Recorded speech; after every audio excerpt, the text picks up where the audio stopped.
누군가가 웃으면서 툭 던진 무례한 말 한마디 그 순간에는 그냥 하하하고 넘어갔는데 집에 돌아와 밤이 되면 그 말이 자꾸 떠오르는 경험 있으셨죠? 침대에 누워도 머릿속에서 그 장면이 반복됩니다. 내가 왜 그때 아무 말도 못했을까? 왜 나는 또 웃어버렸을까? 그러다 결국 스스로를 탓합니다. 내가 소심해서 그래. 내가 약해서 그래. 저는 오늘 그 자책부터 멈추시라고 말씀드리고 싶습니다. 여러분이 약해서가 오히려 반대입니다. 여러분이 나쁜 사람이 되기 싫어서 꼭 품격을 지키고 싶어서 참고 넘긴 겁니다. 저도 젊은 시절부터 사람들 사이에서 비슷한 장면을 수도 없이 보았고 또 직접 겪기도 했습니다. 강단에서 학생들을 가르치고 사회에서 여러 사람을 만나며 느낀 게 있습니다. 상대는 한 번이 아닙니다. 시험입니다. 상대는 여러분을 시험합니다. 어디까지 참을까? 이 사람은 어디까지 웃어줄까? 그 시험에 우리가 습관적으로 웃어 넘기면 상대는 마음속으로 결론을 내립니다. 아, 이 사람은 내가 함부로 말해도 되는 사람이구나.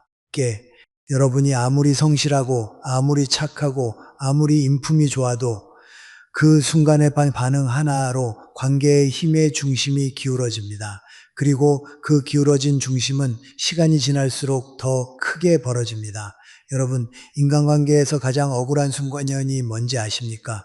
내가 참고, 내가 배려하고, 내가 분위기를 살린다고 했는데 시간이 지나니 돌아오는 것은 고마움이 아니라 만만함입니다. 저 사람은 말해도 괜찮아. 저 사람은 거절 못해. 저 사람은 상처받아도 웃어. 이런 낙인이 붙으면 사람들은 점점 더 무례해집니다. 처음엔 가벼운 농담이었습니다. 다음엔 비교가 됩니다. 그 다음엔 평가가 됩니다. 그리고 어느 순간부터는 여러분의 인격을 건드리는 말까지도 아무렇지 않게 던집니다. 무례는 그렇게 자랍니다. 침묵이 무례를 키웁니다.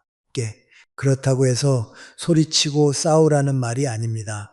얼굴 붉히며 맞서라는 말도 아닙니다. 우리가 원하는 건 승부가 아니라 경계입니다. 관계를 부수는 말이 아니라 관계를 바로 세우는 말입니다. 제가 나이가 들면서 더 분명히 깨달은 것이 하나 있습니다. 젊을 때는 관계의 수가 중요해 보입니다. 사람을 많이 알고 모임도 많고 연락처도 가득하고 그런데 60을 넘기면 달라집니다. 관계는 줄어듭니다. 자연스럽게 줄어듭니다. 건강도 시간도 마음의 에너지도 예전 같지 않습니다. 그래서 이제는 누구와도 잘 지내야 한다가 아니라 누가 잘 지낼지 선택해야 한다가 됩니다. 그런데 선택의 기준이 뭔지 아십니까? 그 사람의 말투입니다. 그 사람의 태도입니다. 여러분을 존중하는지, 여러분을 가볍게 여기는지 말 한마디로 다 드러납니다. 여기서 중요한 질문이 하나 생깁니다. 그럼 나는 어떻게 해야 합니까? 무례한 말을 들을 때마다 싸워야 합니까? 아닙니다. 싸우면 관계가 깨지기도 하고 무엇보다 여러분이 너무 피곤해집니다. 또 어떤 분은 이렇게 말합니다. 그냥 못 들은 척하면 되지 않나요? 여러분, 못 들은 척은 때로 지혜가 아닙니다. 못 들은 척이 반복되면 상대는 확신합니다. 이 사람은 아무 말도 못하는구나. 그 순간부터 상대는 더 대담해집니다. 그러니 우리에게 필요한 것은 싸움도 침묵도 아닌 제3의 길입니다. 품격을 잃지 않으면서도 선을 긋는 한마디, 바로 그 한마디입니다. 저는 이것을 웃는 경계라고 부릅니다. 얼굴을 찌푸리지 않고도 목소리를 높이지 않고도 상대가 멈추게 하는 경계. 이 경계는 상대를 때리는 게 아니라 나를 세우는 말입니다. 공격이 아니라 방어입니다. 복수가 아니라 정리입니다. 그리고 무엇보다 중요한 점은 이 경계가 생기면 여러분의 마음이 달라진다는 겁니다. 그동안 여러분은 무리한 말을 들으면 집에 돌아와 곱씹었습니다. 내가 왜 그랬지? 내가 왜 못했지? 그런데 경계의 한마디를 갖게 되면 그 말은 집까지 따라오지 못합니다. 마음의 문 앞에서 멈춥니다. 여러분은 그날 밤 잠을 잡니다. 이것이 얼마나 큰 차이인지 겪어본 사람만 압니다. 여러분이 혹시 그 한마디가 그렇게 큰 힘이 있나요? 라고 묻는다면 저는 이렇게 답하겠습니다. 말의 힘은 소리의 크기에 있지 않습니다. 명확함에 있습니다. 사람이 무례해지는 이유는 간단합니다. 상대가 허용한다고 믿기 때문입니다. 그러니 우리가 해야 할 일은 상대를 혼내는 게 아니라 허용의 문을 닫는 겁니다. 여기까지입니다. 그 말은 여기서 멈추셔야 합니다. 이 메시지를 단정하게 전달하면 됩니다. 단 날카롭게 전달할 필요가 없습니다. 웃으면서도 충분합니다. 오히려 웃으면서 말하면 상대는 더 당황합니다. 왜냐하면 상대가 기대한 것은 여러분의 상처, 여러분의 변명, 여러분의 분노였기 때문입니다. 그런데 여러분이 평온하게 서 있으면 상대는 자기 말이 공중에 떨어진 것을 느낍니다. 그 순간 무례는 힘을 잃습니다. 저는 오래전부터 사람들에게 이런 말을 자주 합니다. 인격은 참는 데서만 생기지 않습니다. 인격은 경계를 지킬 때도 생깁니다. 우리가 참아야 할 것은 분노가 아니라 우리의 품격입니다. 우리가 지켜야 할 것은 상대의 기분이 아니라 우리의 고유. 물론 관계란 서로 배려해야 합니다. 그러나 배려에는 존재가 있습니다. 존중이 있는 배려여야 합니다. 존중이 사라진 배려는 결국 희생이 됩니다. 그리고 희생은 시간이 지나면 분노로 바뀝니다. 그 분노가 합니다. 어느 노가 쌓게 그러면 작은 물의 한마디가 관계 전체를 무너뜨리는 큰 싸움이 됩니다. 여러분 그 장면을 너무 많이 봐왔습니다. 그래서 저는 말합니다. 큰 싸움으로 가기 전에 작은 한마디로 정리하십시오. 상처가 커지기 전에 선을 그으십시오. 오늘부터 여러분은 하나를 준비하셔야 합니다. 다음에 누가 무례한 말을 하면 나는 웃으면서 한마디를 한다. 이 결심이 중요합니다. 결심이 없으면 또 습관대로 웃어 넘깁니다. 습관은 자동입니다. 자동으로 반응하면 자동으로 무시당합니다. 하지만 의식적으로 한마디를 준비하면 그 순간 여러분은 흔들리지 않습니다. 그리고 그 한마디는 이런 메시지를 줍니다. 나는 나를 지킬 수 있다. 이 믿음이 생기면 사람을 대하는 눈빛이 달라지고 말투가 달라지고 태도가 달라집니다. 결국 인간관계는 상대를 바꾸는 것이 아니라 내 중심을 세우는 것에서 시작됩니다. 여러분 오늘 저는 여러분에게 싸움을 권하지 않습니다. 침묵도 권하지 않습니다. 여러분에게 지혜를 권합니다. 웃으면서도 단호한 지혜, 품격을 지키면서도 선을 긋는 지혜. 그 지혜는 길지 않습니다. 문장 하나면 됩니다. 짧지만 정확한 문장 하나. 그 한마디가 여러분의 남은 인생을 훨씬 편안하게 만들 수 있습니다. 이제부터 우리가 그 한마디들을 상황별로 하나씩 가져보겠습니다. 여러분의 마음에 꼭 맞는 문장을 찾으셔야 합니다. 그리고 다음에 그 순간이 오면 머뭇거리지 말고 조용히 꺼내십게. 그때부터 여러분은 더 이상 만만한 사람이 아니라 존중받는 사람으로 서게 될 겁니다. 여러분 무례함은 대개 평가의 얼굴로 다가옵니다. 가장 흔한 것이 외모와 나이를 함부로 건드리는 말입니다. 많이 늙었네. 얼굴이 어두워졌네. 살이 쪘네. 요즘 왜 이렇게 초라해 보여. 이런 말들은 겉으로는 웃으며 던지지만 사실은 상대의 마음을 찌르는 칼과 같습니다. 특히 50대, 60대 이후에는 이런 말이 더 깊이 박힙니다.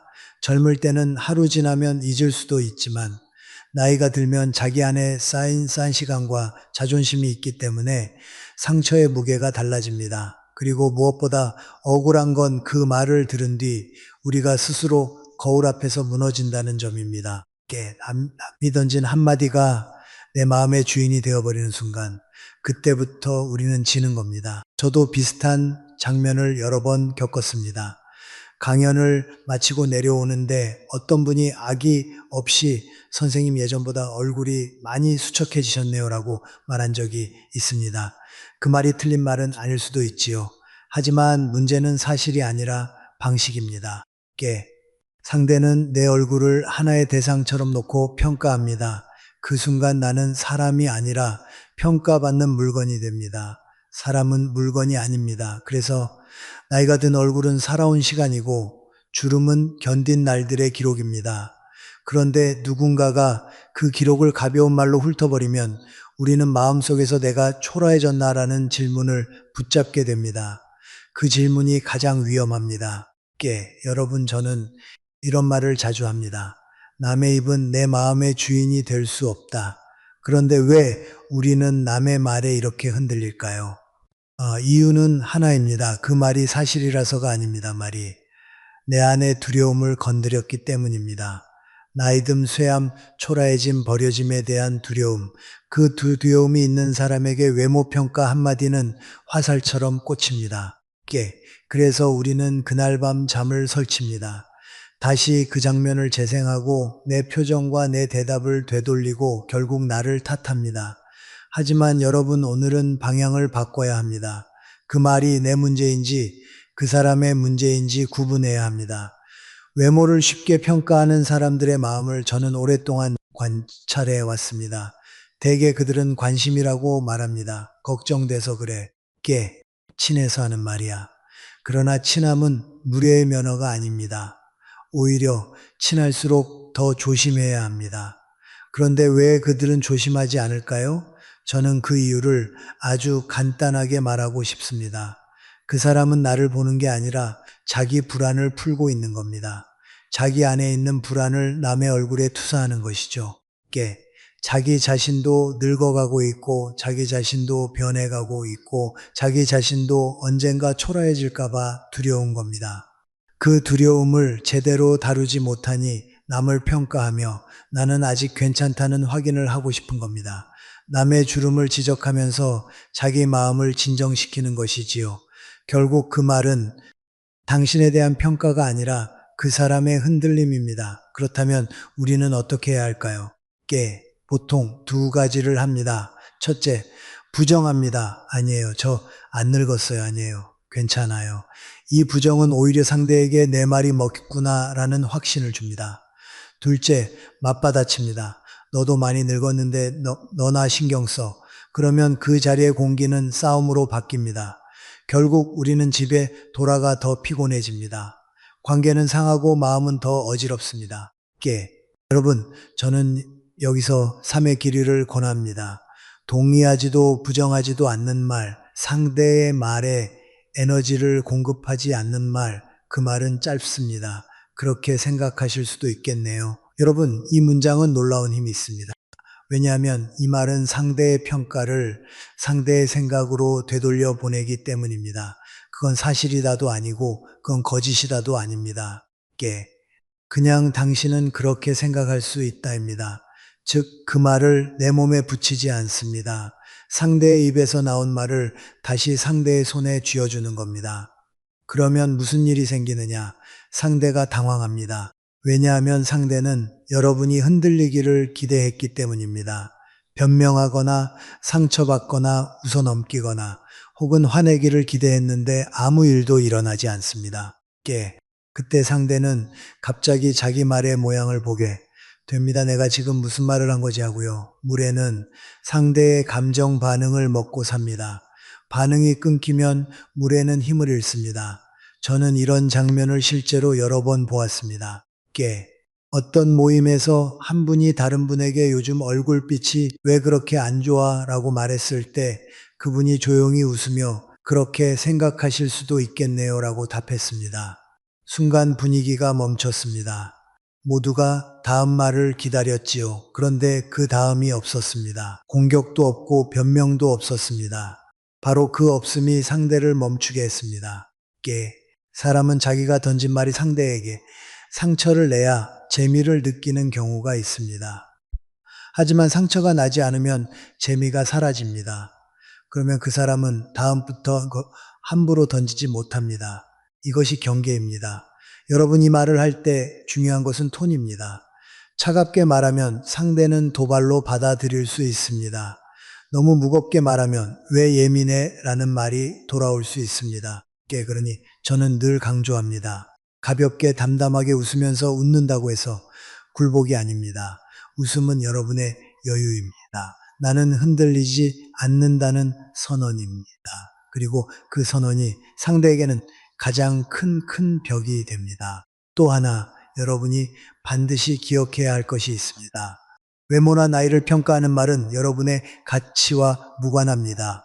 나이가 들면 얼굴이 변하는 건 예, 주름이 생기는 건 자연입니다. 여러분이 부끄러워해야 할 것은 주름이 아니라 사람을 함부로 평가하는 태도입니다. 그런데 우리는 종종 순서를 거꾸로 잡습니다. 무례한 태도를 부끄러워해야 할 사람은 상대인데 우리는 내 얼굴을 부끄러워합니다. 이것이 가장 억울한 구조입니다. 오늘부터 그 구조를 끊으셔야 합니다. 노년에 들어서며 더 분명히 느낍니다. 사람은 젊을 때 얼굴로 살지 않습니다. 태도로 삽니다. 그리고 태도는 그 사람의 삶의 깊이를 드러냅니다. 누군가가 쉽게 남의 외모를 평가한다면 그 사람의 삶이 얕아서가 아니라 그 순간 그 사람의 마음이 불안해서입니다.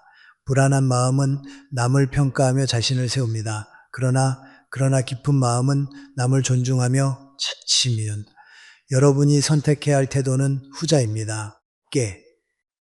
그러니 이제부터는 외모와 나이를 건드리는 말이 날아올 때 마음속으로 한 가지를 먼저 떠올리십시오.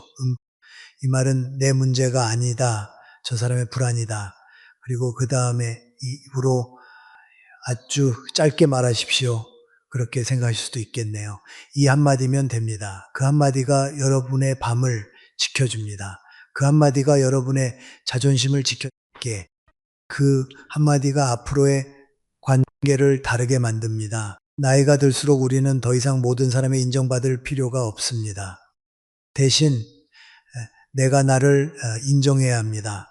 내가 나를 존중해야 합니다. 외모를 평가하는 말 앞에서 흔들리지 않는 순간 여러분은 이미 훨씬 강한 사람이 됩니다. 그리고 여러분 마지막으로 한 가지 더 말씀드리겠습니다.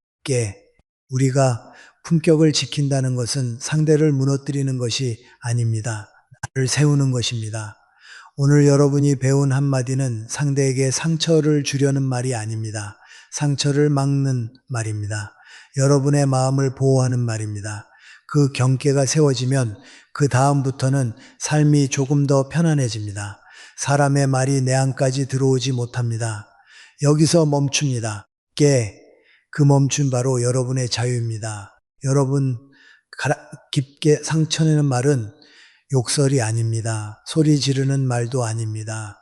오히려 조용히 너무 자연스럽게 아무렇지 않게 던지는 한마디가 사람을 무너뜨립니다. 그 한마디가 무엇이냐 하면 바로 단정하는 말입니다. 넌 원래 그래. 당신은 늘 그렇지. 엄마는 원래 그런 사람이야. 아버지는 원래 저런 분이야.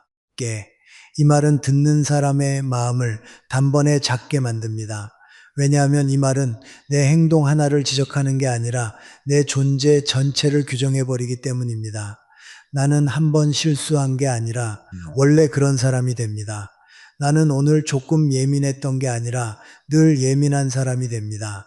이것이 얼마나 잔인한지 관계를 오래 살아본 분들은 압니다. 저는 강단에서 학생들을 만나면서도 이 단정의 말이 얼마나 사람을 망치는지 많이 보았습니다. 어떤 학생은 발표를 한번 망치고 나면 스스로에게 나는 원래 발표를 못해 라고 말합니다. 그러면 그 학생은 다음 발표에서도 긴장하고 또 실수하고 결국 그 단정이 사실이 되어버립니다. 사람은 자기에게 붙은 딱지대로 살아가려고 합니다. 이것이 인간 마음의 무서운 습관입니다. 그런데 가족이나 가까운 사람에게서 넌 원래 그래라는 말을 들으면 그 힘은 더 강해집니다. 왜냐하면 가까운 사람의 말은 내 마음 깊은 곳까지 들어오기 때문입니다. 멀리 있는 사람의 말은 거절할 수 있어도 가까운 사람의 말은 내가 나도 모르게 받아들입니다. 여러분 왜 가까운 사람일수록 이런 단정의 말을 쉽게 할까요? 저는 그 이유를 아주 간단하게 봅니다. 가까운 사람은 관계를 노력으로 유지하기보다 습관을 유지한다고 착각하기 때문입니다. 어차피 내 편이니까, 어차피 가족이니까, 어차피 떠나지 못하니까 이런 마음이 쌓이면 말이 거칠어집니다. 말이 거칠어지면 단정이 나옵니다. 단정은 상대를 이해하려는 노력을 멈추게 합니다. 이해가 멈추면 존중도 멈춥니다. 그래서 단정은 대화가 아니라 관계를 게으르게 만드는 말입니다. 대화는 상대를 새롭게 보는 과정인데 단정은 상대를 이미 끝난 사람으로 취급하는 겁니다. 너는 원래 그런 사람이니까 이렇게 말하는 순간 상대의 다른 모습은 보이지 않습니다. 그런데 더 큰 문제는 단정의 말은 듣는 사람을 침묵하게 만든다는 점입니다. 엄마는 원래 그래 라는 말을 듣는 어머니는 반박하고 싶습니다. 나는 원래 그런 사람이 아니야. 그런데 반박하며 어떻게 되지요? 상대는 더 세게 나옵니다. 거봐, 또 그러잖아. 이렇게 됩니다. 그러니 어머니는 입을 다뭅니다. 아버지도 입을 다뭅니다. 배우자도 입을 다뭅니다. 결국 그 관계 안에는 말하지 않는 사람과 규정하는 사람만 남습니다. 말하지 않는 사람은 점점 더 작아지고 규정하는 사람은 점점 더 커집니다. 이것은 건강한 관계가 아닙니다. 이것은 힘의 관계입니다.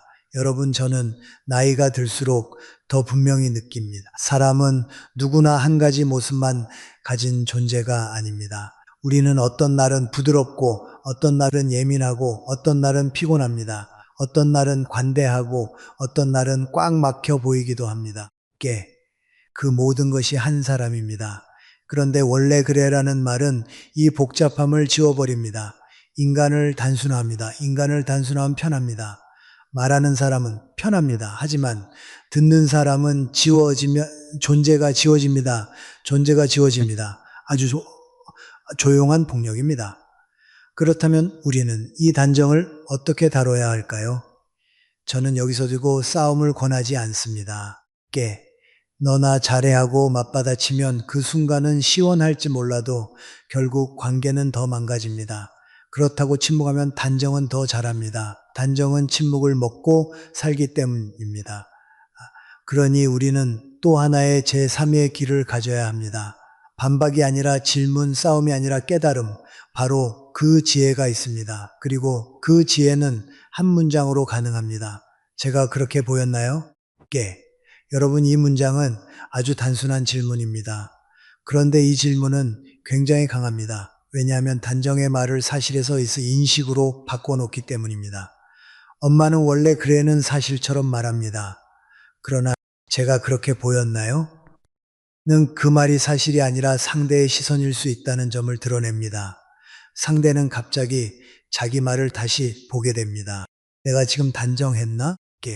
내가 저 사람을 너무 쉽게 규정했나? 이런 생각이 들기 시작합니다.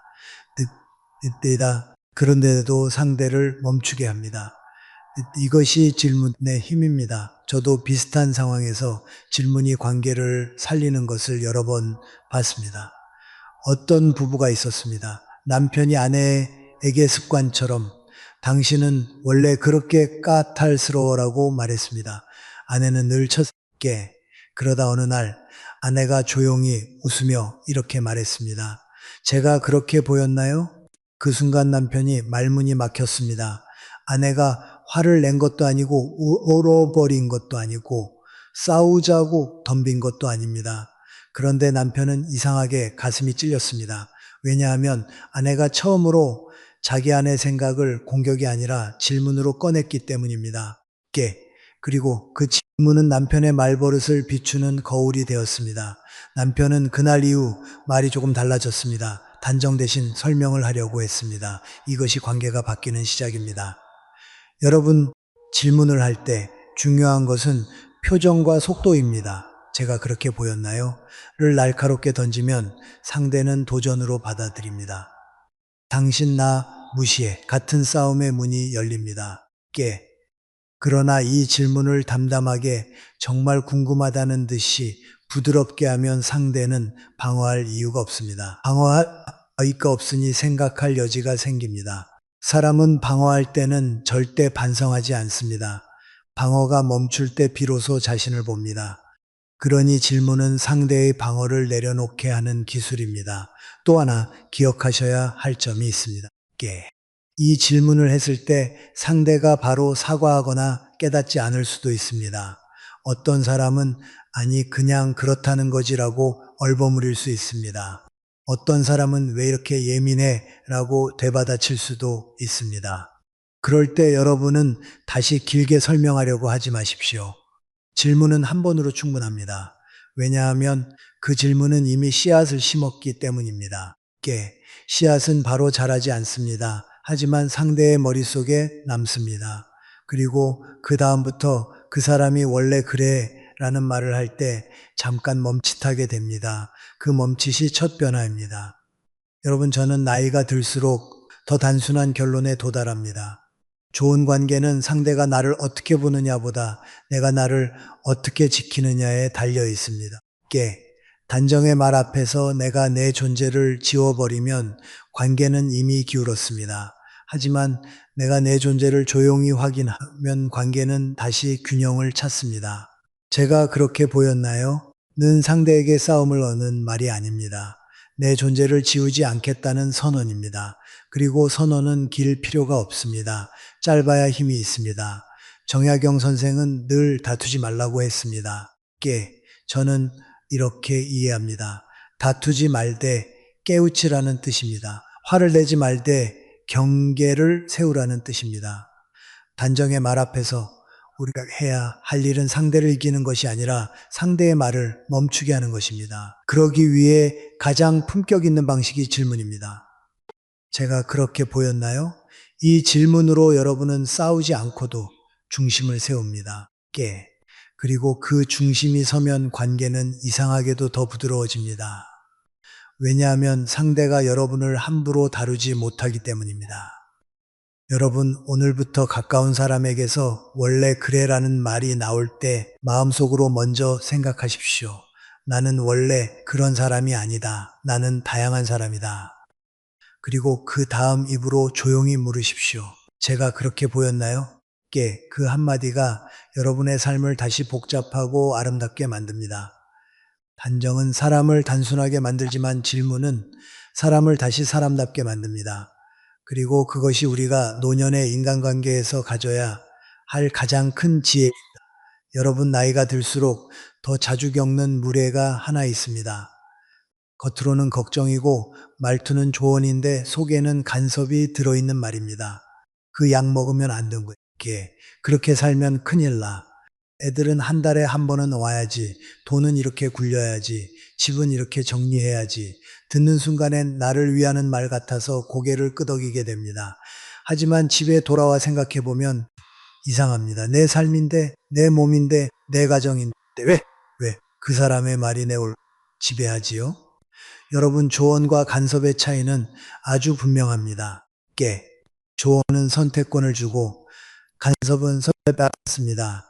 조언은 나는 이렇게 해봤어 라고 말하지만 간섭은 너는 이렇게 해 라고 말합니다. 조언은 내 삶을 존중하지만 간섭은 내 삶을 점령합니다.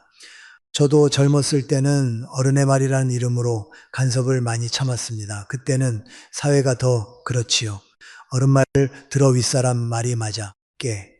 그렇게 자라다 보니 누군가가 내 삶에 대해 강하게 말하면 반사적으로 네 알겠습니다 라고 대답하게 됩니다. 그러나 나이가 들수록 깨닫습니다. 어른이 된다는 건 더 많이 참는 게 아니라 내 삶의 책임을 내가 지는 것입니다. 책임을 내가 지려면 결정도 내가 해야 합니다. 결정이 내 것인데 누군가가 계속 끼어들어 내 결정권을 빼앗아가면 그건 배려가 아니라 침범입니다. 침범이 반복되면 살았음 지칩니다. 지치면 미소가 사라지고 미소가 사라지면 관계도 무너집니다. 그러니 우리는 이제 간섭을 좋은 말로 착각하지 않아야 합니다. 여러분, 간섭하는 사람들의 특징이 있습니다. 대개는 본인 스스로 이렇게 말합니다. 내가 너를 걱정해서 그러는 거야. 내가 너 생각해서 말해주는 거야. 그런데 정말 걱정이라면 가장 먼저 해야 할 일이 무엇일까요? 묻는 것입니다. 너는 어떻게 생각하니? 너는 지금 어떤 상태니? 걱정은 질문으로 시작합니다. 그러나 간섭은 질문이 없습니다. 간섭은 결론으로 시작합니다. 너는 이렇게 해야 해. 이것은 대화가 아니라 통제입니다. 그리고 통제의 뒤에는 종종 그 사람의 불안이 숨겨져 있습니다. 자기 삶이 마음대로 되지 않으니 남의 삶이라도 내 뜻대로 움직이면 마음이 편해지는 겁니다. 내 통제감이 부족할수록 남을 통제하고 싶어집니다. 여러분, 이것은 인간의 아주 흔한 심리입니다. 저는 강연을 하며 수많은 중년, 노년의 분들을 만났습니다. 어떤 분은 친한 언니가 올 때마다 2시간 내내 집안 정리, 자녀 교육, 건강, 돈 이야기를 쏟아낸다고 했습니다. 너는 왜 그렇게 사니? 그렇게 하면 병나. 애들이 안 오면 내가 잘못한 거야. 처음에는 웃으며 그래요 하고 듣다가 어느 순간부터 그 언니가 오는 날이 부담이 됩니다. 그런데도 거절을 못 합니다. 왜냐하면 관계가 오래됐고 정이 있고 괜히 싸우기 싫기 때문입니다. 그래서 참고 듣습니다. 하지만 참고 듣는다고 해서 간섭이 멈추나요? 멈추지 않습니다. 오히려 더 심해집니다. 왜냐하면 상대는 내 말이 통한다고 느끼기 때문입니다. 여러분이 고개를 끄덕이는 순간 상대는 확신합니다. 내가 옳다. 내가 개입할 권리가 있다. 그래서 간섭은 점점 더 깊어집니다. 그렇다면 우리는 어떻게 해야 할까요? 많은 분들이 2가지를 합니다. 첫째, 짜증을 냅니다. 알아서 할게요. 그러면 상대는 즉시 이렇게 말합니다. 내가 너 걱정해서 하는 말인데 왜 그렇게 예민해? 이렇게 됩니다. 둘째, 듣는 척만 합니다. 네네. 그러면 상대는 나는 받아들여지고 있다고 느끼고 다음에도 똑같이 합니다. 결국 우리는 더 피곤해집니다. 여러분, 짜증은 관계를 상하게 하고 든 척은 간섭을 키웁니다. 그러니 우리는 또 하나의 제3의 길이 필요합니다. 부드럽지만 명확한 거절, 그리고 그 거절은 길게 설명할 필요 없습니다. 한 문장으로 충분합니다. 그 말씀은 제가 소화하기 어렵네요. 여러분, 저는 이 표현이 참 지혜롭다고 생각합니다. 왜냐하면 이 말은 상대를 공격하지 않습니다. 당신 말이 틀렸다고 말하지 않습니다. 대신 나는 그 말을 받아들이기 어렵다고 말합니다. 즉, 판단을 내리지 않습니다. 다만 경계를 세웁니다. 소화하기 어렵다는 말은 아주 인간적인 표현입니다. 어떤 음식이 내 몸에 맞지 않을 때 이건 나랑 안 맞아요 라고 말하듯 어떤 말이 내 마음과 삶에 맞지 않을 때도 이 말은 내가 소화하기 어렵다고 말할 수 있습니다. 이 순간 상대는 멈칫합니다. 왜냐하면 더 밀어붙이면 강요가 되기 때문입니다. 그리고 대부분의 사람은 스스로 강요하는 사람으로 보이고 싶어 하지 않습니다. 그러니 이 한마디는 상대의 발을 묶는 힘이 있습니다. 저도 나이가 들면서 이 경계의 한마디가 얼마나 필요한지 더 절실히 알게 되었습니다. 젊을 때는 에너지가 많으니 남의 말도 어느 정도 넘길 수 있습니다.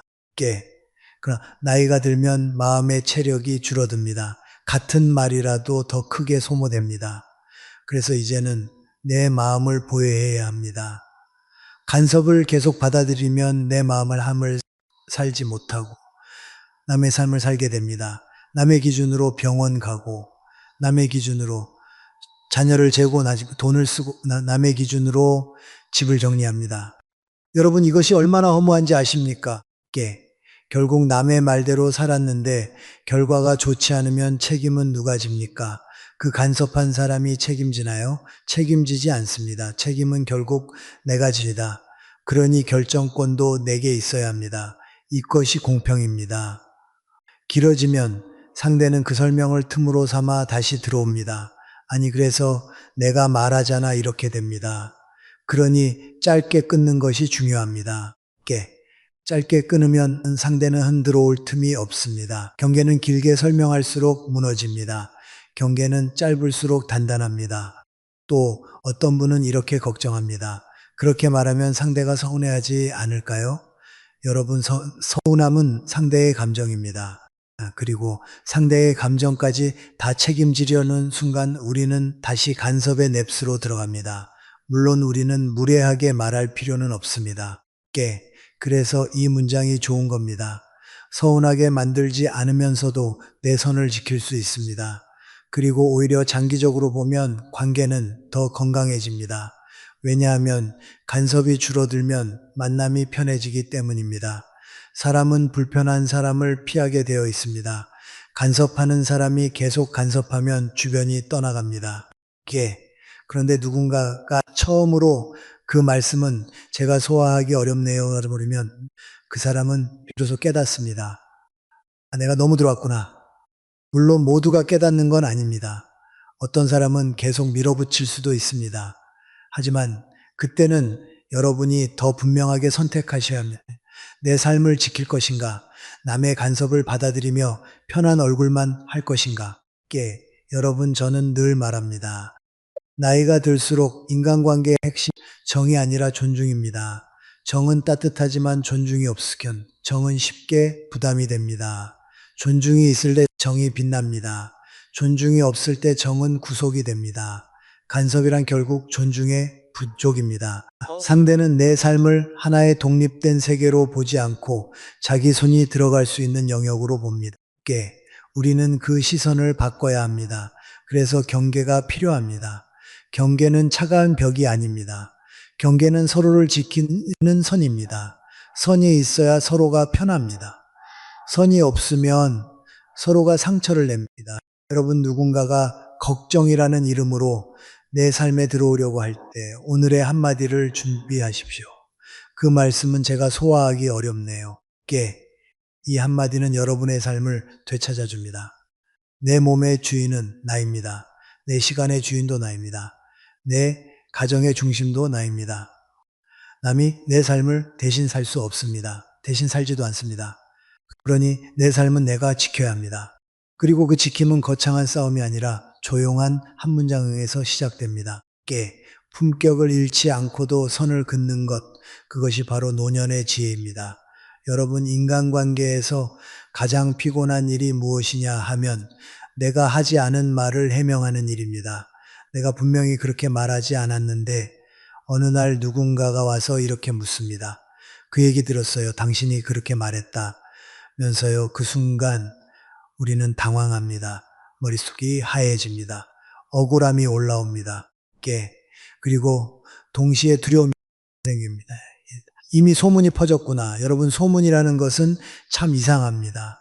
사실은 사실은 증거를 요구받지만 소문은 표정 하나만 있어도 믿어집니다. 그래서 사람을 가장 쉽게 망가뜨리는 것도 소문입니다. 특히 나이가 들수록 우리는 말의 무게를 더 크게 느낍니다. 한번 잘못된 말이 퍼지면 그 말은 내 이름과 내 인격에 붙어버리기 때문입니다. 저도 강단에서 오래 살면서 말이 어떻게 왜곡되는지 많이 보았습니다. 저는 늘 한 문장을 말할 때도 조심하려고 노력합니다. 그런데도 듣는 사람이 다 다르고 전달하는 사람이 다 다르니 말은 종종 다른 옷을 입고 돌아옵니다. 특히 누군가 재미를 위해 말을 조금 더 얹기 시작하면 말은 금세 변질됩니다. 왜냐하면 평범한 사실보다 자극적인 이야기가 귀에 더 잘 들어가기 때문입니다. 이때 우리가 잘못 대응하면 소문은 더 커집니다. 그러니 오늘은 여러분께 말이 왜곡되어 퍼질 때 반드시 필요한 한마디를 드리겠습니다. 여러분이 가장 흔히 하는 실수는 감정으로 대응하는 겁니다. 내가 언제 그런 말을 했어 하고 목소리가 올라갑니다. 또는 아니, 사람들이 왜 그런 오해를 하지 하며 억울함을 친구에게 하소연합니다. 그런데 여러분, 이 두 가지 모두 소문을 줄이지 못합니다. 오히려 불을 키우는 경우가 많습니다. 사람이 흥분하면 주변 사람은 이렇게 생각합니다. 왜 저렇게 흥분하지? 뭔가 찔리는 게 있나? 이것이 소문의 무서운 구조입니다. 억울함이 억울함으로 끝나지 않고 의심으로 변합니다. 그래서 저는 늘 말합니다. 소문 앞에서는 감정이 아니라 사실이 필요하다. 감정은 나를 지켜주는 것 같지만 실제로는 상대의 구경거리가 됩니다. 사실만 말하면 구경거리가 사라집니다. 그렇다면 왜 어떤 사람들은 남의 말을 자꾸 왜곡해서 전달할까요? 저는 그 이유가 크게 두 가지라고 봅니다. 첫째는 무지입니다. 잘못 들었거나 기억이 흐릿하거나 자기 생각이 섞여버린 경우입니다. 그런데 이런 경우는 보통 한번 정정하면 끝납니다. 문제는 둘째입니다. 둘째는 습관입니다. 관심을 끌고 싶어서, 주목받고 싶어서, 사람들이 자기에게 모이게 만들고 싶어서 일부러 말을 재밌게 만듭니다. 이 사람들에게 사실은 중요하지 않습니다. 중요한 건 반응입니다. 어머, 진짜? 그랬대? 그들의 밥입니다. 그러니 이들은 한번 사과해도 다시 반복합니다.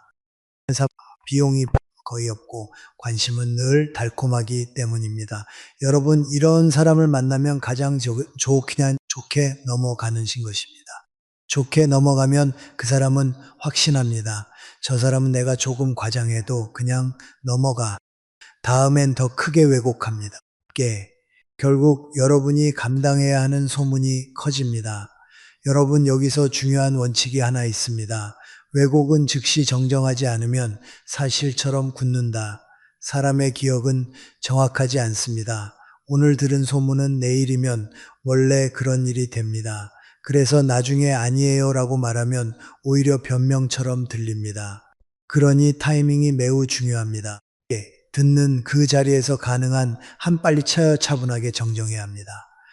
그리고 그 정정은 길면 안 됩니다. 길게 설명하면 상대는 그 설명을 또 왜곡합니다. 자꾸 변명하더라, 말이 많더라, 이런 꼬리가 붙습니다. 그래서 우리는 짧고 단단한 한마디가 필요합니다. 그 한마디는 이것입니다. 저는 그렇게 말씀드린 적 없는데요. 여러분 이 문장에는 4가지 힘이 있습니다. 첫째 정확성입니다. 없는데요는 모호하지 않습니다. 둘째 차분함입니다. 화를 내지 않고 감정을 싣지 않습니다. 셋째 거리두기입니다. 상대의 말을 내 몸에 붙이지 않고 내 말의 범위를 분명히 합니다. 넷째 멈춤입니다. 이 문장을 들으면 상대상 더 이상 쉽게 이어가기 어렵습니다. 왜냐하면 이 문장은 논쟁이 아니라 사실관계를 말하기 때문입니다. 논쟁은 의견이지만 사실관계는 기록입니다. 상대는 의견 싸움을 원했을지 모르지만 여러분이 사실관계로 끌고 오면 그 자리에서 재미가 사라집니다. 소문장사는 재미가 사라지면 힘을 잃습니다. 저는 이런 상황에서 사람들이 흔히 누가 그랬어요? 라고 묻는 것을 봅니다. 물론 그 질문도 필요할 때가 있습니다. 그러나 조심하셔야 합니다. 누가 그랬어요? 라고 바로 들어가면 그 순간 대화의 중심이 사실 정정해서 범인 찾기로 바뀝니다. 그러면 불이 더 커질 수 있습니다. 특히 공동체 안에서는 누가 말했다라는 이야기가 또 다른 손소문을 났습니다. 그래서 저는 먼저 이렇게 하라고 권합니다. 범인을 찾기 전에 사실을 고정하라. 저는 그렇게 말씀드린 적 없는데요. 먼저 이 말을 하십시오. 그러면 여러분의 입장은 고정됩니다.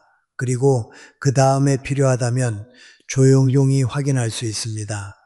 그러나 순서가 바뀌면 안 됩니다. 사실이 고정되지 않은 상태에서 흥분하면 여러분이 오히려 흔들립니다. 여러분 이 한마디를 할 때도 톤이 중요합니다. 너무 차갑게 말하면 상대가 공격받는다고 느낄 수 있습니다. 너무 약하게 말하면 상대가 그럼 내가 잘못 들었나 하고 대충 넘기며 또 반복합니다. 그러니 저는 이렇게 말씀드립니다. 부드럽게 그러나 분명하게 평온하게 목소리는 낮게 문장은 짧게 저는 그렇게 말씀드린 적 없는데요. 그리고 더 붙이지 마십시오. 여기서 침묵이 다음 힘입니다. 문장을 던지고 잠깐 멈추십시오. 사람은 그 침묵 속에서 자기 말을 다시 듣게 됩니다. 변명할 공간이 줄어듭니다. 이 간단한 기술이 여러분을 보호합니다. 저는 나이가 들수록 말의 청결이 얼마나 중요한지 더 깨닫습니다. 젊을 때는 실수에도 기회가 많습니다. 하지만 나이가 들면 평판은 오랜 시간 쌓인 집과 같습니다. 그 집에 한번 불이 나면 다시 짓기 어렵습니다. 그래서 우리는 말의 불씨를 초기에 꺼야 합니다. 작은 왜곡을 그냥 두자라고 방치하면 그것이 나중에 큰 불이 됩니다. 여러분 침묵은 용서가 아닙니다. 침묵은 방치가 될 때가 많습니다. 특히 소문 앞에서 침묵은 인정으로 오해받기 쉽습니다. 그래서 저는 이렇게 말합니다. 침묵해야 할 때도 있지만 침묵하면 안 되는 순간도 있다. 왜곡은 바로 그런 순간입니다. 또 한 가지를 말씀드리겠습니다. 왜곡을 정정하는 일은 예민함이 아닙니다. 자격지심도 아닙니다. 그것은 내 인생에 대한 책임감입니다. 내가 하지 않은 말의 책임을 지지 않겠다는 선언입니다. 우리는 모두 실수합니다. 내가 한 말이라면 사과하고 고치면 됩니다. 그러나 내가 하지 않은 말까지 떠안으면 그건 책임이 아니라 억울한 짐입니다. 나이가 들수록 짐은 줄여야 합니다. 쓸데없는 짐을 내려놓아야 합니다. 왜곡된 소문은 여러분이 들어야 할 짐이 아닙니다.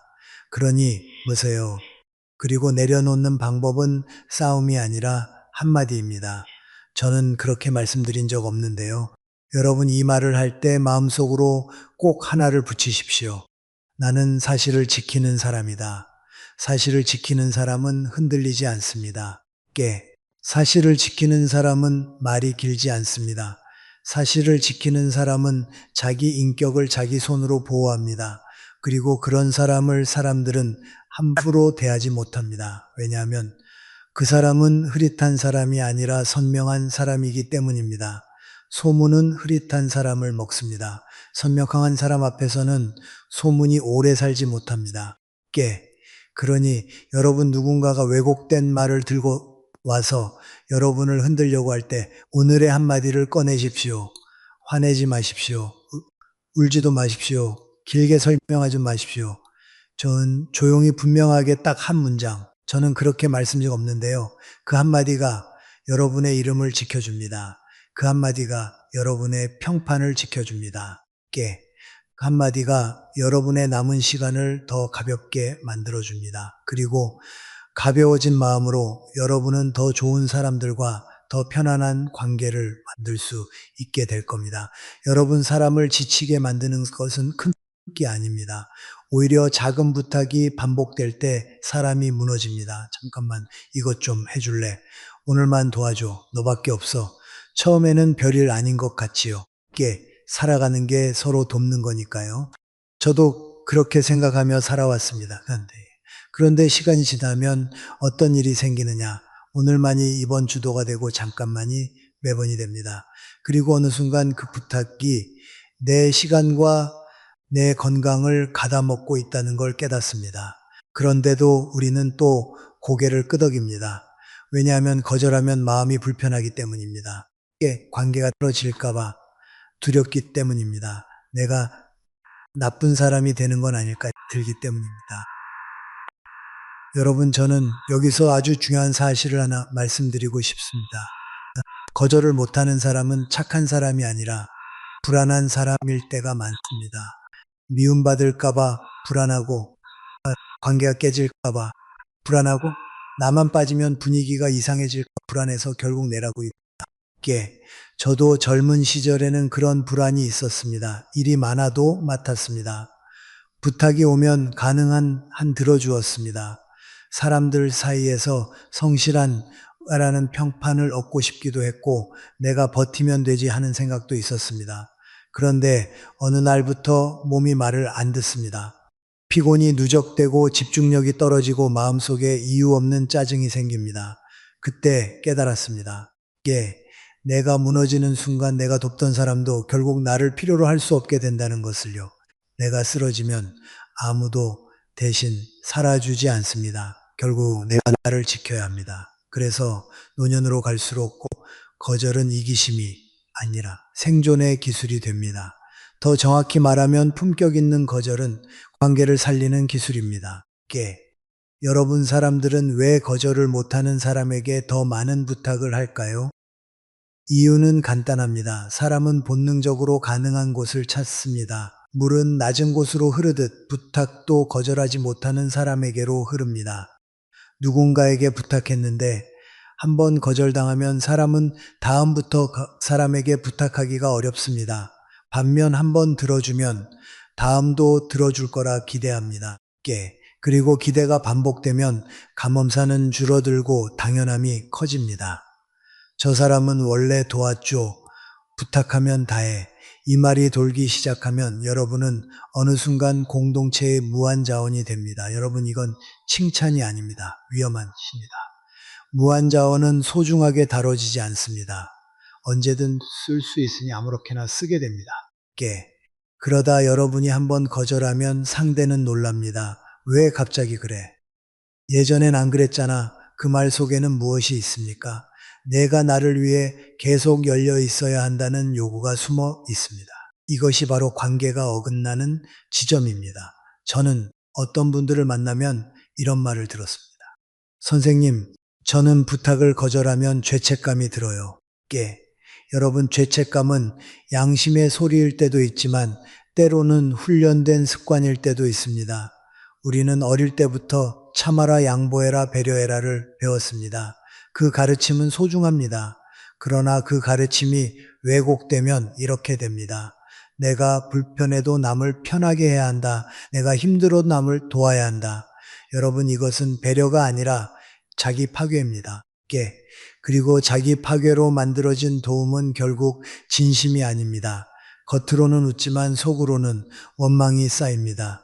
그리고 어느 날 작은 일 하나에 폭발합니다. 그 폭발은 관계를 한 번에 무너뜨립니다. 그러니 우리는 폭발하기 전에 조용히 경계를 세워야 합니다. 경계는 폭발을 막는 예방입니다. 그 경계가 무엇이냐? 오늘 여러분에게 드릴 한마디입니다. 오늘은 제가 좀 피곤해서요. 여러분, 이 문장이 왜 좋은지 아십니까? 첫째, 이 문장은 거절이지만 공격이 아닙니다. 안 돼요라 딱 잘라 말하면 상대는 거절다라는 느낌으로 마음이 상할 수 있습니다. 그러나 오늘은 피곤해서요.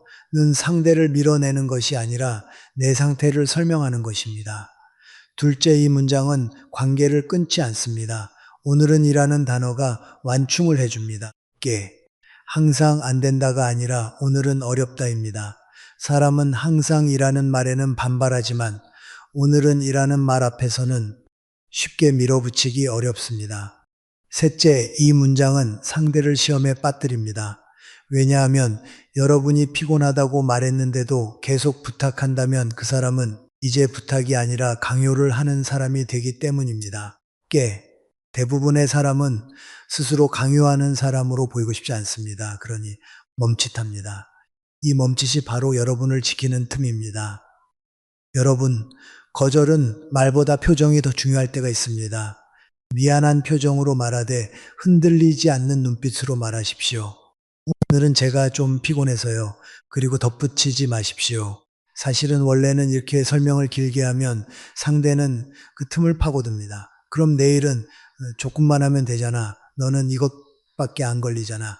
이렇게 됩니다. 거절은 짧을수록 단단합니다. 짧게 말하고 잠깐 멈추십시오. 침묵은 여러분의 편입니다. 상대는 그 침묵에서 더 말하기 어렵구나를 느낍니다. 거절을 길게 설명하면 상대는 그러나 짧게 말하면 협상이 아니라 결정이 됩니다. 또 어떤 분들은 이렇게 걱정합니다. 저렇게 말하면 상대가 저를 나쁘게 볼까 봐요. 한 가지를 분명히 하셔야 합니다. 여러분을 좋은 사람으로 보는 것과 여러분을 이용하기 좋은 사람으로 보는 것은 다릅니다. 많은 사람들이 좋은 사람이라는 말을 이용하기 쉬운 사람과 혼동합니다. 진짜 좋은 사람은 경계가 있는 사람입니다. 자기 삶을 지키면서도 도울 수 있는 사람입니다. 반대로 경계가 없는 사람은 결국 지쳐서 어느 순간 아무도 돕지 못합니다. 그러니 여러분이 오늘은 피곤해서요 라고 말하는 것은 관계를 깨뜨리는 행동이 아니라 관계를 오래 유지하기 위한 행동입니다. 오래 가려면 숨을 쉬어야 합니다. 숨을 쉬려면 멈춰야 합니다. 멈추려면 거절할 수 있어야 합니다. 저는 나이가 들수록 몸과 마음을 아끼는 것이 얼마나 중요한지 더 크게 느낍니다. 젊을 때는 몸을 함부로 써도 회복이 빠릅니다. 그러나 노년으로 갈수록 회복은 느립니다. 한 번 무리하면 며칠이 가고 어떤 때는 한 달이 갑니다. 그런데도 우리는 예전 습관대로 괜찮아요 라고 말합니다. 여러분, 괜찮지 않은데 괜찮다고 말하는 순간 삶은 우리에게 청구서를 보냅니다. 그 청구서는 나중에 병원비로 오기도 하고 우울로 오기도 하고 가족에게 화를 내는 모습으로 오기도 합니다. 그러니 오늘부터는 내 몸이 보내는 신호를 존중해야 합니다. 피곤하면 피곤하다고 말해야 합니다. 그 말은 약함이 아니라 지혜입니다. 그리고 또 한 가지, 여러분이 거절을 배우기 시작하면 놀랍게도 여러분의 인간관계가 정리됩니다. 어떤 사람은 여러분의 거절을 존중합니다. 오늘은 쉬세요. 괜찮아요. 제가 알아서 할게요. 이런 사람은 여러분을 사람으로 존중하는 사람입니다. 반면 어떤 사람은 여러분의 거절에 불편해합니다. 왜 그래? 네가 이제 좀 해주면 되잖아. 깨. 이런 사람은 여러분을 사람이 아니라 기능으로 보는 사람일 가능성이 큽니다. 여러분 나이가 들수록 우리는 기능으로 살면 안 됩니다. 우리는 사람으로 살아야 합니다. 사람답게 살려면 내 피곤함도 말할 수 있어야 합니다. 내 한계도 말할 수 있어야 합니다. 그것이 인간의 존엄입니다. 그러니 여러분 부탁을 받았을 때 마음속에서 먼저 한번 물어보십시오. 나는 지금 정말 여유가 있는가? 이 부탁을 들어주고 나면 내 삶이 무너지지는 않는가? 그리고 여유가 없다면 오늘의 한마디를 꺼내십시오. 오늘 여러분을 보호합니다. 그리고 보호받는 사람만이 오래도록 따뜻할 수 있습니다. 보호받지 못한 친절은 결국 시들어버립니다. 여러분 친절이 시들지 않게 하면 여러분 경계가 필요합니다. 경계는 차가운 것이 아닙니다. 경계는 따뜻함을 오래 유지하기 위한 울타리입니다.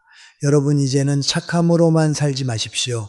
착함은 귀하지만 착함만으로는 삶이 버티기 어렵습니다. 지혜로운 착함이 필요합니다. 그리고 지혜로운 착함의 시작이 바로 오늘은 제가 좀 피곤해서요라는 한마디입니다. 그 한마디를 할 수 있는 사람은 결국 더 오래 행복합니다. 더 오래 건강합니다. 그리고 더 오래 좋은 관계를 가질 수 있습니다. 여러분의 남은 시간은 귀합니다. 그 귀한 시간을 아무에게나 아무 부탁에나 무한히 내어줄 필요는 없습니다. 오늘부터 여러분 자신을 먼저 아끼십시오. 그것이 진짜 어른의 품격입니다. 여러분 나이가 들수록 가장 조심해야 할 무례가 있습니다. 그것은 낯선 사람의 무례가 아니라 가까운 사람의 무신경입니다. 낯선 사람에게서 상처를 받으면 원래 저런 사람인가 보다 하고 거리를 두면 됩니다. 그런데 가족, 배우자, 오랜 친구에게서 상처를 받으면 마음이 다릅니다.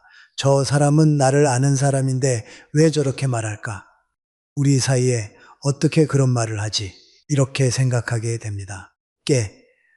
그래서 상처가 더 깊고 오래 남습니다. 그리고 더 어려운 것은 가까운 사람의 무시한 경우는 아기가 없을 때가 많다는 점입니다.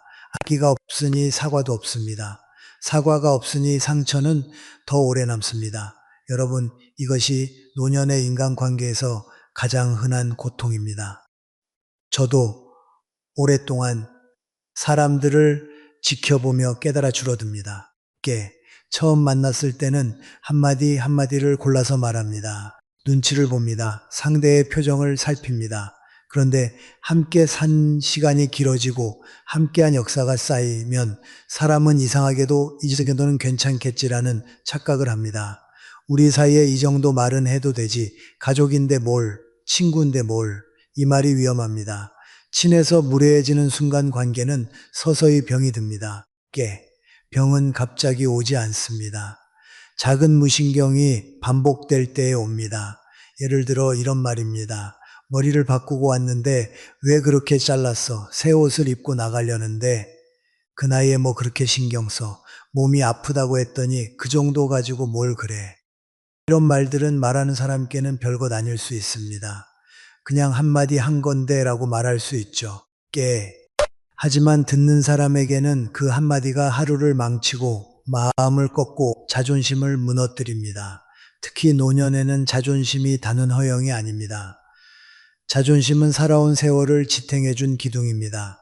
그 기둥이 가까운 사람의 말로 흔들릴 때 사람은 늙어서 더 외로워집니다. 함께 있어도 외롭습니다. 이것이 가장 슬픈 외로움입니다. 여러분 무신경한 말은 왜 생길까요?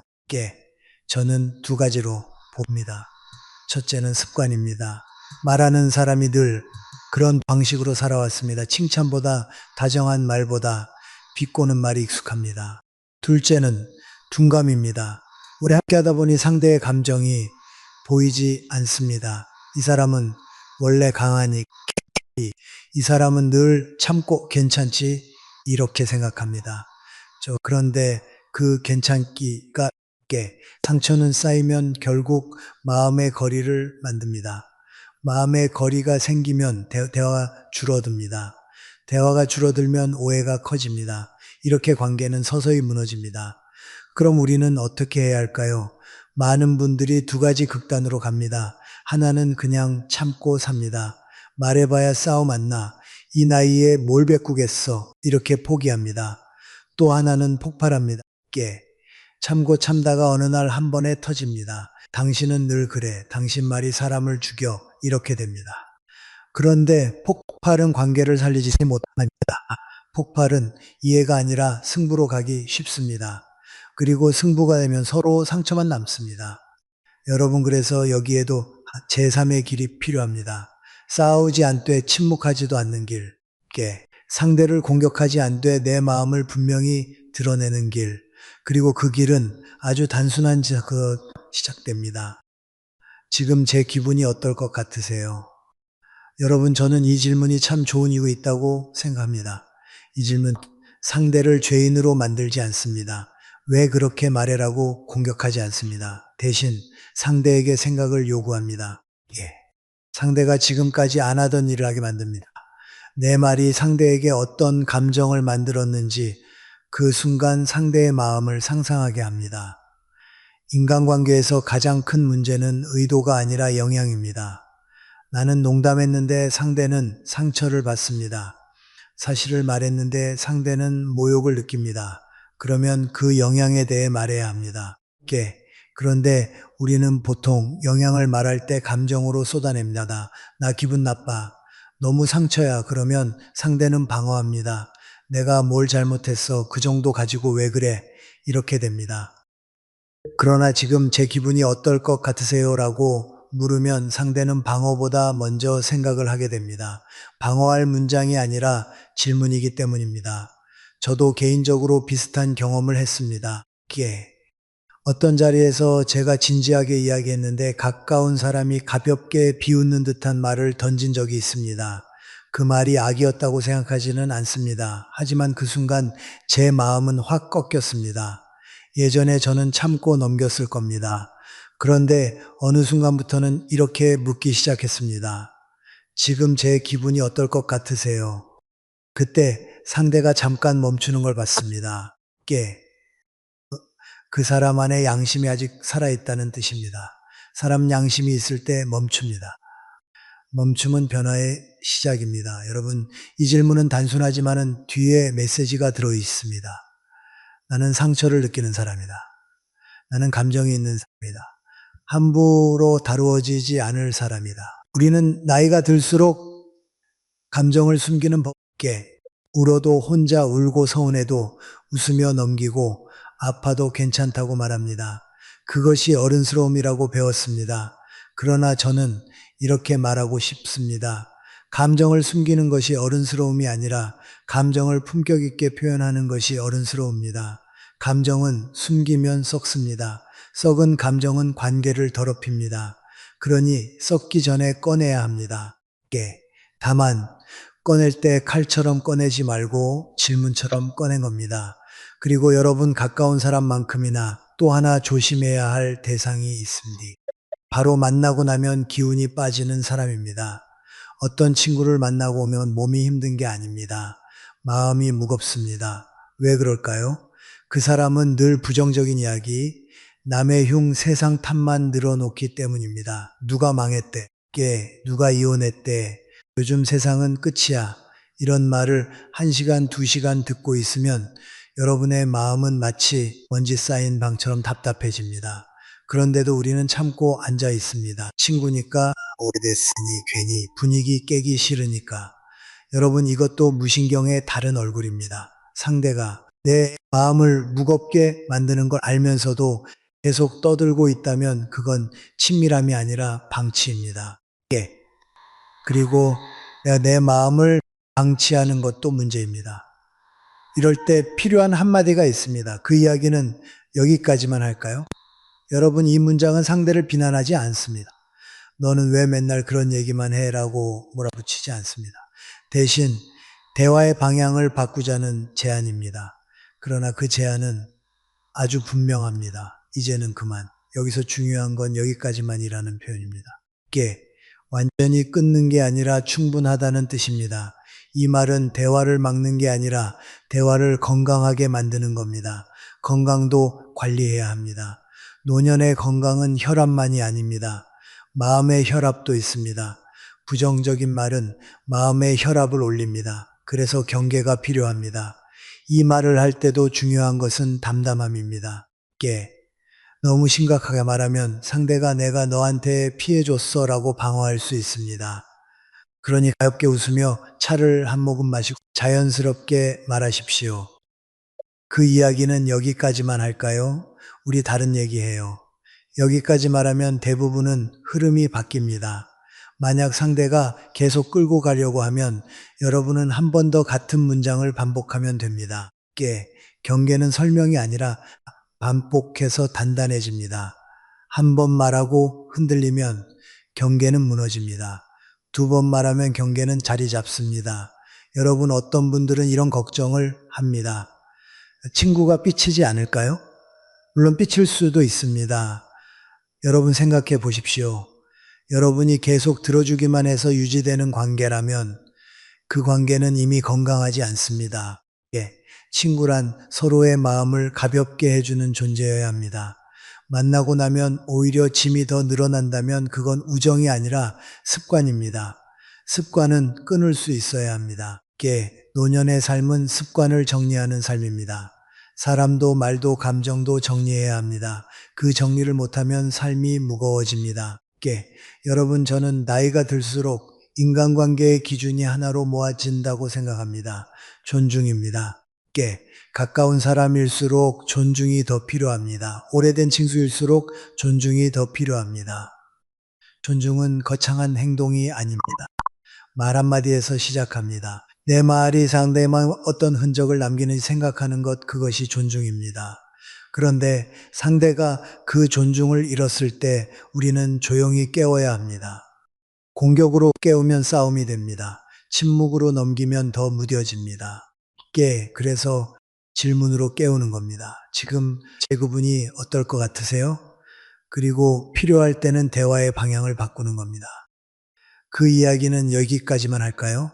여러분, 이 두 문장은 결국 같은 목적을 가지고 있습니다. 내 마음을 지키기 위함입니다. 노년의 삶에서 가장 중요한 것은 마음의 평안입니다. 평안은 공짜로 오지 않습니다. 평안은 경계에서 옵니다. 경계가 있어야 평안이 옵니다. 그리고 그 경계는 소리 지르는 말이 아니라 담담한 한마디에서 시작됩니다. 오늘부터 가까운 사람의 무신경한 말이 여러분의 가슴을 찌를 때 참지 말고 조용히 물으십시오. 제 기분이 어떨 것 같으세요? 그리고 만나고 나면 늘 무거워지는 대화 앞에서는 부드럽게 말하십시오. 그 이야기는 여기까지만 할까요? 그 순간은 관계를 깨는 것이 아니라 관계를 다시 건강하게 만드는 길로 돌려놓는 겁니다. 여러분의 남은 시간이 가벼워지길, 마음이 편안해지길 저는 진심으로 바랍니다. 여러분, 우리는 참는 사람으로 살도록 배워왔습니다. 어릴 때부터 그랬죠. 어른 앞에서 말 대답하지 마라. 분위기 깨지 마라. 좋게 넘어가라. 그렇게 살다 보니 어느새 우리는 무례를 만나면 자동으로 웃습니다. 자동으로 고개를 끄덕입니다. 자동으로 마음을 접습니다. 그리고 밤이 되면 그 자동 반응의 대가를 치릅니다. 잠을 설치고 가슴이 답답하고 내가 왜 그랬지 하고 자신을 탓합니다. 여러분, 저는 오늘 이 자동 반응을 끊으라고 말씀드리고 싶습니다. 왜냐하면 노년의 삶은 더 이상 남의 기분으로 유지할 여유가 없기 때문입니다. 이제는 우리가 우리 마음을 지켜야 합니다. 사람을 지키는 것이 아니라 나를 지키는 것이 먼저입니다. 그것이 이기심이 아니라 삶의 책임입니다. 저는 나이가 들수록 이런 생각을 자주 합니다. 인생이 길어 보일 때는 관계를 넓히는 것이 목표가 됩니다. 많은 사람에게 잘 보이고 많은 자리에서 웃고 많은 관계를 유지하려고 했습니다. 그런데 어느 순간부터는 인생이 길지 않다는 것을 압니다. 시간은 줄어들고 체력은 예전 같지 않습니다. 그때부터 관계의 기준이 바뀝니다. 얼마나 많은 사람과 지내느냐가 아니라 누구와 지내느냐가 중요해집니다. 그리고 그 기준은 단순합니다. 나를 존중하는 사람인가, 나를 가볍게 여기는 사람인가, 이 구분은 말 한마디에서 벌써 드러납니다. 우리가 오늘 배운 문장들은 바로 그 구분을 가능하게 하는 도구입니다. 도구 생기면 삶은 달라집니다. 도구가 없으면 우리는 늘 같은 방식으로 상처받습니다. 여러분, 저는 물에는 대부분 약한 것을 찌른다는 말을 믿습니다. 외모를 찌르고 나이를 찌르고 가족 안에서의 역할을 찌르고 소문으로 평판을 찌르고 부탁으로 시간을 찌르고 감정을 찌르고 끝없는 부정적 이야기로 마음의 에너지를 찌릅니다. 무례한 사람은 꼭 악마처럼 보이지 않습니다. 오히려 웃고 친한 척하고 너를 위해서라는 말을 달고 옵니다. 그래서 더 위험합니다. 무례는 칼을 들고 오지 않습니다. 장갑을 끼고. 그래서 우리는 그 장갑을 벗겨볼 줄 알아야 합니다.